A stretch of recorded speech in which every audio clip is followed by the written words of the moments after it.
మనం తిన్న డిషెస్‌లో మనకేదన్నా ఒకటి బాగా నచ్చినట్లయితే, మనం అది ఏ ప్లేస్‌లో తిన్నామో, ఎప్పుడు తిన్నామో, ఎక్కడ తిన్నామో ప్రతి ఒక్కటి గుర్తుపెట్టుకుంటాం.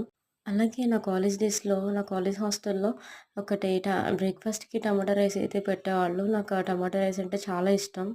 నేను ఏ రోజు బ్రేక్‌ఫాస్ట్ అయినా స్కిప్ చేసినా గానీ, ఆ టమాటో రైస్ అయితే వెడ్నెస్‌డే, థర్స్‌డే ఏదో పెడతారు. బట్ ఆ రోజైతే నేను అస్సలు స్కిప్ చేసేదాన్ని గాదు. బ్రేక్‌ఫాస్ట్ తినేసి ఇన్‌కేస్ అది ఎక్కువ ఉన్నట్లయితే నేను ఆఫ్టర్‌నూన్ లంచ్‌కి కూడా అదే తెచ్చేసుకునేదాన్ని. అండ్ చిన్నప్పుడు ఒక బామ్మగారైతే నా కోసం ఒక స్వీట్ చేశారు. అది పెసరపప్పు, బెల్లం అండ్ ఘీ వేసి చేసిచ్చారు. బట్ నాకు ఆ టేస్ట్ అయితే ఇప్పటికి గుర్తుంది. నాకది చాలా ఇష్టం. ఆ స్వీట్‌ని ఏమంటారో నాకైతే తెలీదు మరి. మీకు తెలిసినట్లయితే కామెంట్ బాక్స్‌లో కామెంట్ చేయండి. అండ్ అండ్ ఇప్పుడు మీరు చూస్తున్నది చింతపండు పులిహోర. ఈ వీడియో గనుక మీకు నచ్చినట్లయితే ఫుల్ వీడియో కోసం నా ఛానెల్‌లో సెర్చ్ చేయండి. And for more videos, please do subscribe my channel and please like, share and subscribe. Thank you for watching.